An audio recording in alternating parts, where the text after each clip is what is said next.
Every year since 2003, the month of September is the time to raise awareness for Suicide Prevention Month. According to WHO, or World Health Organization, suicide is one of the major public health challenges, claiming the lives of over 720,000 people over the year. Each life lost has profound social, emotional, and economic consequences, deeply affecting families, friends, workplaces, and the entire communities around the world. Every 40 seconds, a life lost to suicide. Start a conversation, listen to your friends, loved ones, and listen without judgments. Every life has value. Every person has the ability to change. We can be a reason to give hope.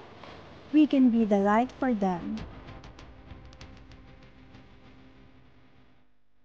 Together, let's break the stigma and break the silence. Your voice can be someone's lifetime. Your voice can be someone's lifetime. Your voice can be someone's lifetime.